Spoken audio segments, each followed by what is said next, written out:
The night was calm, the sky an endless stretch of black, dotted with faint stars. A crisp wind rustled the leaves on the side of the road, and the faint hum of tires rolling against asphalt echoed in the distance. The highway stretched for miles, nearly empty, save for the occasional set of headlights cutting through the darkness. A black luxury sedan cruised down the road, its engine humming smoothly. Inside, James Carter sat behind the wheel, his hands steady but his mind racing. He was a well-dressed black man in his early 40s, wearing a tailored navy blue suit. His eyes flicked to the rearview mirror occasionally, scanning for any unwanted attention.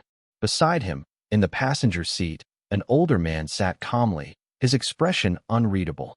Dressed in a crisp white button-down with the top button undone, he exuded quiet authority. His salt-and-pepper hair was neatly combed back, and his sharp eyes observed the road ahead with an air of detachment.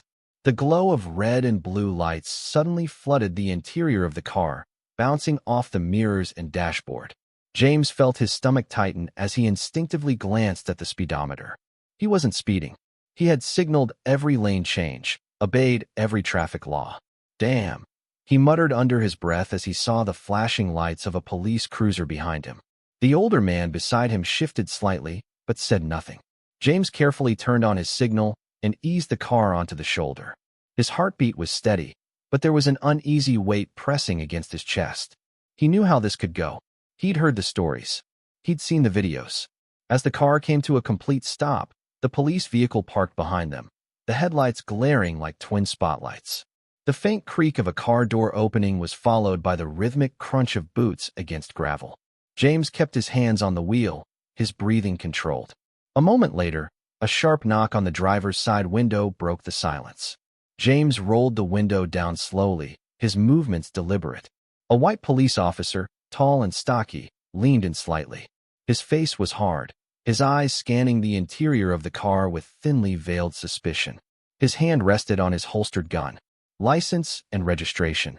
The cop barked, his voice flat and authoritative. James reached for his wallet with measured movements. "It's in my jacket," he said, his voice calm but firm. "I'm reaching for it now." The cop's jaw tightened. Slowly, James pulled out his wallet and retrieved his license, then reached over to the glove compartment for the registration. He could feel the cop's eyes burning into him, scrutinizing every movement. As James handed over the documents, the officer barely glanced at them before asking, "Do you know why I pulled you over?" James hesitated. There was no good answer. He hadn't broken any laws. "No, officer," he replied, maintaining eye contact. The cop smirked, as if he had expected that answer. "You were swerving back there. Been drinking tonight?" James frowned slightly. He hadn't swerved. He hadn't had a single drink. "No, sir," he said, keeping his tone even. The cop glanced at the older man in the passenger seat for the first time, but quickly dismissed him. He seemed more interested in James. "Step out of the vehicle," the cop ordered. James tightened his grip on the steering wheel for half a second before exhaling and unbuckling his seatbelt. He knew better than to argue. He stepped out of the car, the cool night air hitting him instantly. The officer took a step back, scanning him up and down as if searching for something. An excuse, a reason to escalate. "Turn around and place your hands on the car." James stiffened but complied. The officer moved closer, patting him down roughly. "What's the problem, officer?" James asked, keeping his voice neutral. "Just a routine check," the cop replied. But the way he spoke, the way he carried himself, it was anything but routine. The older man in the passenger seat remained motionless, watching. The officer turned James around and looked him in the eye. "Where you headed?" James hesitated. He could feel the weight of the moment pressing down on him. "Home," he answered simply. The officer smirked again, glancing back at the car. "Whose vehicle is this?" James exhaled through his nose. "Mine." The cop raised an eyebrow, clearly skeptical. "Nice car." There it was. The unspoken accusation. James held his ground, refusing to rise to the bait. The officer turned slightly, glancing at the passenger again, this time with more curiosity. "And who's he?" The older man still said nothing. He merely met the officer's gaze with an unreadable expression. The silence stretched, thick with unspoken tension. Something about the passenger was beginning to unsettle the officer, but he didn't quite know why yet. James could see it. The flicker of hesitation, the slight shift in the cop's demeanor. This wasn't over. Not yet. The officer's gaze lingered on the older man for a beat longer than necessary. There was something about him, his posture, his silence, that unsettled the cop. He wasn't intimidated, not yet, but there was a shift in his demeanor, a momentary flicker of uncertainty. Still, he didn't let it show. Instead, he turned his attention back to James. "What's your business out here this late?" James inhaled slowly, keeping his expression neutral. "I was just driving home, officer." The cop nodded absently, tapping James's license against his palm. His eyes swept over James again, taking in his tailored suit, his polished shoes, the clean lines of his car. Something about it didn't sit right with him. "You from around here?" he asked, his tone laced with thinly veiled suspicion. James met his gaze, refusing to shrink beneath it. "Yes." The officer glanced at the license again. His lips pursed slightly, as though he were searching for a reason to keep this going. Then, he turned toward the passenger. "And you? You got any ID?" For the first time, the older man moved. He turned his head slowly, fixing the officer with a calm, unreadable expression. His sharp, intelligent eyes studied the cop, as if he were assessing him rather than the other way around. "Why would I need to provide ID?" the man asked, his voice low and measured. The cop's jaw tightened. "Because I asked you to." The passenger tilted his head slightly. "Am I being detained?" The officer's nostrils flared. He wasn't used to being challenged, certainly not like this. His grip on James's license tightened. "Look," the cop said, his voice clipped. "I pulled you over because I had reason to believe there was suspicious activity." James fought the urge to roll his eyes. "What suspicious activity?" The cop's gaze snapped to him. "Like I said, you were swerving." "I wasn't." The officer's eyes darkened. "You calling me a liar?" James let out a slow breath. "I'm just saying I was driving safely. I know my rights, officer." The tension thickened. The cop's stance shifted, his fingers grazing the edge of his holster. The passenger spoke again, his voice cutting through the silence like a blade. "What's your name, officer?" The cop hesitated. "What?" "I asked for your name." The passenger repeated, his tone steady. "Badge number 2. A flicker of irritation crossed the cop's face. "You don't need that." "Actually, he does," James interjected, his voice firm. "It's our legal right to know the name of the officer conducting a stop." The cop exhaled sharply, clearly annoyed. He squared his shoulders, puffing out his chest slightly, trying to reassert control. "It's Officer Reynolds," he said stiffly.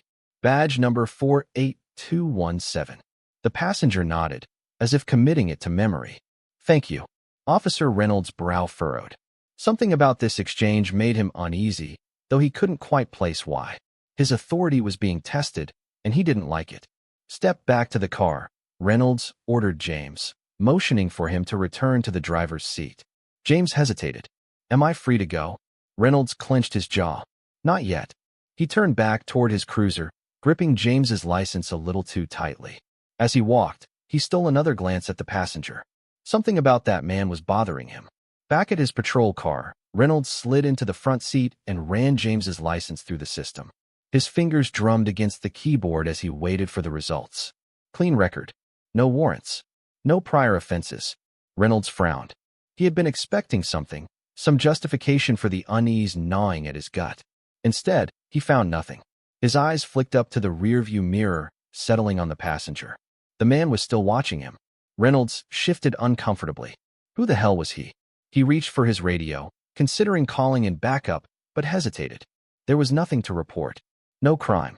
No actual suspicion. At least, none he could justify. Still, he couldn't let it go. He stepped out of his cruiser and walked back to the sedan, his expression harder than before. "Mind stepping out of the car?" he asked, this time directing his words to the passenger. James immediately spoke up. "Why?" "Because I said so," Reynolds snapped. The older man remained still, his hands resting on his lap.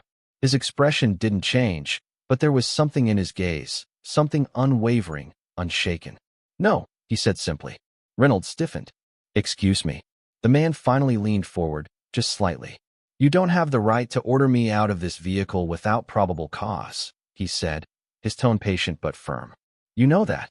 Reynolds opened his mouth, then closed it. The weight of the moment settled between them. Something was very wrong. Not with them, but with him. His authority was slipping. He could feel it. His hand flexed over his belt, hovering too close to his holster. "Listen, I don't like your attitude," he muttered. The passenger's lips curled slightly, as if he had expected this. Then, finally, he reached into his pocket. Reynolds' body tensed. James inhaled sharply, but the older man didn't pull out a weapon. He pulled out something else entirely. A badge. And not just any badge. A federal badge. Reynolds' stomach dropped. For the first time, his confidence wavered. His breath hitched slightly. His heartbeat stuttered. The man in the passenger seat wasn't just anyone. He was someone powerful. Someone who could end his career in a single phone call. James saw the moment the realization hit. He saw it in the way Reynolds' face paled slightly, in the way his fingers twitched. For the first time that night, the officer looked uncertain. And that was when everything changed. For a moment, the only sound was the distant hum of passing cars and the rhythmic chirp of crickets in the cool night air. Officer Reynolds' eyes locked onto the badge, and James watched as the cop's entire demeanor shifted. The aggressive stance, the smug authority, it all crumbled in an instant, replaced by something else entirely. Fear. Uncertainty. The passenger, calm as ever, held the badge up just long enough for Reynolds to take it all in. The emblem gleamed under the harsh glare of the police cruiser's headlights. Special Agent Richard Lawson, the man said, his voice even, controlled. Federal Bureau of Investigation. James saw it happen. The way Reynolds' face lost its color, the barely perceptible gulp, the way his fingers twitched before curling into a fist at his side. The officer opened his mouth, but no words came out. "You were saying, officer?" Agent Lawson continued, tilting his head slightly. His tone was polite, but there was an unmistakable edge to it. Reynolds blinked, glancing between James and the badge. He took half a step back, suddenly unsure of himself. His mind was racing. He had stopped this car, already convinced of his own bias. He had assumed James was just another black man in an expensive car, someone he could intimidate, someone he could assert his authority over. But now, standing before him, was a federal agent, a man who could make one phone call and turn his life upside down. James watched the officer closely. He wasn't naive. He knew exactly what was happening. He had seen this play out before, though usually without the intervention of someone like Lawson. He had seen the way power worked, the way it shifted and bent when challenged by someone with the right credentials.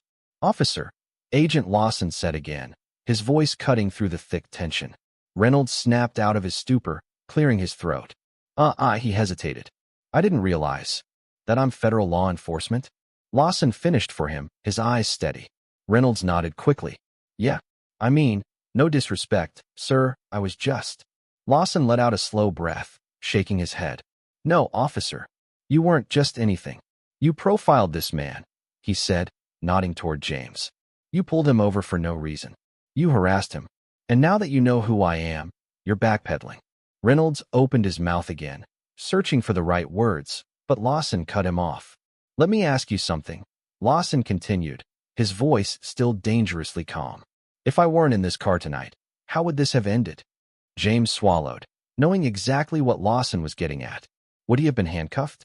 Thrown against the car? Worse? Reynolds' jaw clenched, but he said nothing. Lawson's eyes narrowed. "I want to see your body cam footage." Reynolds stiffened.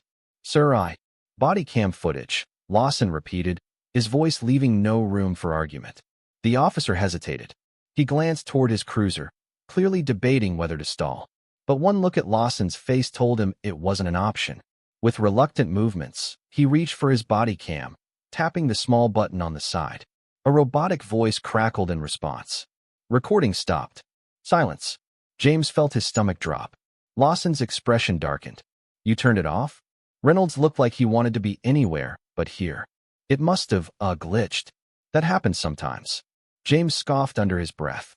"A glitch? Right." Lawson, however, wasn't amused. His jaw tightened, and for the first time that night, his calm facade cracked ever so slightly. "You expect me to believe that?" he asked, his voice quieter now, but far more dangerous. Reynolds swallowed hard. Lawson took a step closer. "Do you know what happens when an officer disables their body cam during a stop?" Reynolds' throat bobbed. He did know. He knew exactly what it meant. James could see it now, the panic setting in, the realization that this was so much bigger than he had anticipated. Reynolds had made a mistake. A big one. I didn't mean. Lawson exhaled sharply and turned toward James. Do you want to file a complaint? James hesitated. He had been through this kind of thing before. Complaints rarely went anywhere. But this time felt different. This time, he had backup. He looked at Lawson. The agent wasn't just offering him a way out. He was offering him justice. James nodded. Yes, I do. Lawson turned back to Reynolds. Then I suggest you call your supervisor. Now. Reynolds hesitated for half a second before finally reaching for his radio. His fingers trembled slightly as he pressed the button. Dispatch. I need a supervisor on scene. His voice lacked the confidence it had held earlier. James couldn't help but notice how fast things had changed. A few minutes ago, Reynolds had been the one in control. Now, he was sweating, and James was the one watching him squirm. The silence that followed Reynolds' radio call was suffocating. The weight of the moment pressed down on him, thick with the realization that he had just made the worst mistake of his career. His hand hovered near his belt, not in a threatening manner, but as if seeking some kind of stability, something to hold on to as the world around him collapsed. James sat quietly in the driver's seat, his hands still resting on the steering wheel, but he could feel the shift. This wasn't just another routine stop gone wrong. This was bigger. Lawson hadn't said another word after ordering the call for a supervisor. He simply stood there, arms crossed, his expression unreadable. He was waiting for backup, waiting for Reynolds to sit in the mess he had created. James, too, was waiting. But unlike Reynolds, he wasn't anxious. He was angry. He had been pulled over before. He had been harassed before. But this? The way Reynolds had clung to his authority, the way he had turned off his body cam? That was new. That was dangerous. And the worst part? If Lawson hadn't been in the car, none of this would be happening. James would have been humiliated, maybe arrested, maybe worse. His fingers curled slightly over the steering wheel as he inhaled deeply. This wasn't just about him anymore. A crackle of static from Reynolds' radio interrupted the quiet tension. Copy that, Officer Reynolds. Supervisor en route. ETA 5 minutes. Reynolds shifted uncomfortably. 5 minutes. 5 minutes until his entire career came crashing down. Lawson didn't move. Didn't blink. Just waited. James glanced at the rearview mirror, watching the officer's reflection. The once confident cop now looked smaller, less sure of himself. The authority he had wielded so easily was slipping through his fingers, and there was nothing he could do about it. Minutes stretched painfully long until, finally, the distant glow of flashing red and blue lights broke the darkness. A second cruiser pulled up behind Reynolds' vehicle. The door opened. A tall man in his early 50s stepped out, his uniform crisp, his movements efficient. His badge glinted under the streetlights as he approached, his face unreadable. Sergeant Henry Dawson. Lawson turned slightly, acknowledging him with a small nod. Sergeant, he greeted evenly. Dawson's eyes flicked between the agent and Reynolds before settling on James. He took a slow breath. He had handled cases like this before. He already knew what was coming. What's going on here? Dawson asked, his tone firm but neutral. Lawson was the one to answer. Your officer conducted an unlawful stop. He had no probable cause. He then attempted to escalate the situation without justification.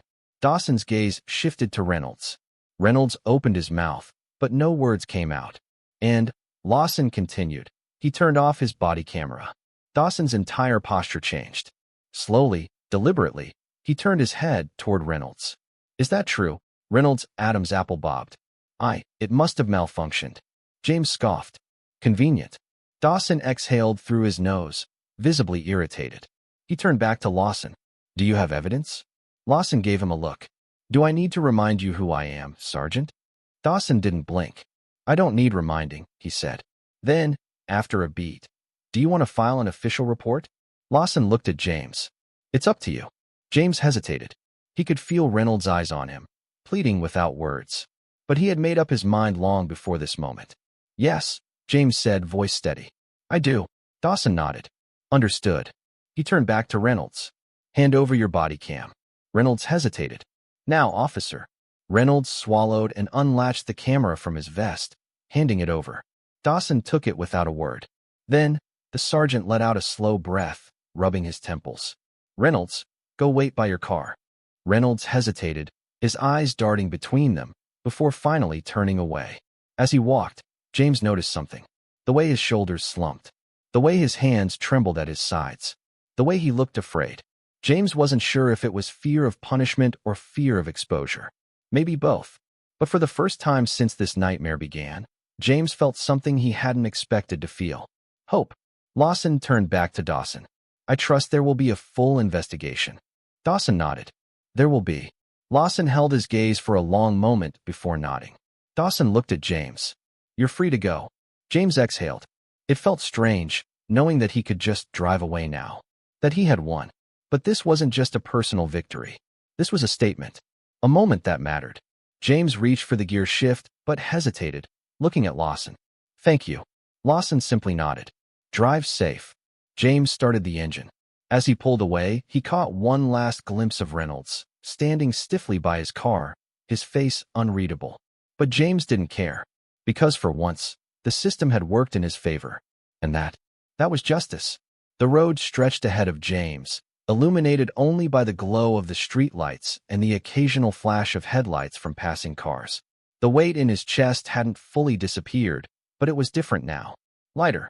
For the first time in a long time, he felt like he had walked away from one of these encounters with something more than frustration and anger. He had walked away with proof. Proof that these incidents weren't just in his head. Proof that the system, flawed as it was, could still be challenged. Proof that maybe, just maybe, change was possible. As he drove, his phone buzzed in the passenger seat. A message from Lawson. I'll be in touch. This isn't over yet. James exhaled, gripping the wheel a little tighter. He knew what Lawson meant. Reynolds would face consequences. There would be an investigation. Maybe even disciplinary action. But the truth was, Reynolds wasn't the real problem. He was just one cop. One symptom of a much bigger disease. James knew that for every Officer Reynolds, there were dozens more just like him. Officers who would pull over men like James for no reason. Officers who would turn off their body cams. Officers who knew they could get away with it. Because, more often than not, they did. But maybe not this time. Maybe this time, things would be different. James sat in his apartment, scrolling through his phone. The news had picked up the story. Not by name. Not yet, but word had spread.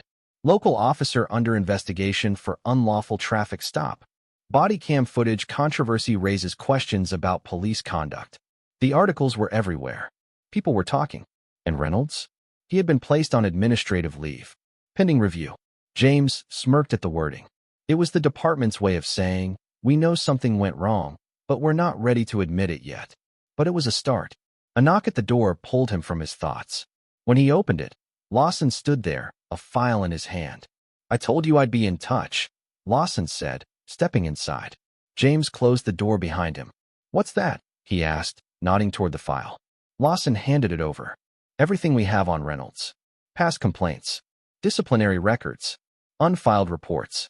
James' eyebrows lifted as he flipped through the pages. Unfiled. Lawson nodded grimly. Buried. Swept under the rug. Same story, different officer. James clenched his jaw. It was worse than he thought. Reynolds wasn't just a bad cop. He was a repeat offender. And the department had protected him. James looked up. So what now? Lawson leaned against the wall, arms crossed. That depends on you. James considered his options. He could walk away, let the department handle it. Let Reynolds disappear into the system, maybe resurface somewhere else. Or, he could make sure people knew the truth. That this wasn't a one-time mistake. That this was a pattern. James took a deep breath, then nodded. Let's do this. Lawson smiled faintly. Good. The city had changed. Not completely. Not overnight. But change had started. Reynolds had been fired. Not quietly, not behind closed doors, but publicly. The investigation had revealed more than just James' incident. Other cases had surfaced. Complaints from years ago that had been ignored. Officers who had covered for him. A system that had allowed it to continue. The department had no choice but to act.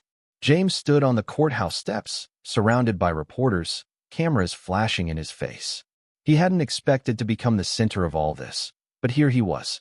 Lawson stood beside him, silent but supportive. A reporter leaned forward, microphone extended. James, how does it feel, knowing your case helped bring this to light? James thought for a moment. It's not about me, he said finally. It's about accountability. About making sure this doesn't happen again. Another reporter jumped in. Do you think the system is changing? James hesitated. Then he nodded. Not fast enough. but it's a start. James sat in his car, parked outside his apartment. His phone buzzed again. A message from an unknown number. Thank you. That was it. Just 2 words. James stared at it for a long moment, then smiled. Maybe it was another officer. Maybe it was someone who had been through what he had. Or maybe it was someone who had never spoken up before, but now felt like they could. Either way, James knew one thing for certain. This wasn't the end. This was just the beginning.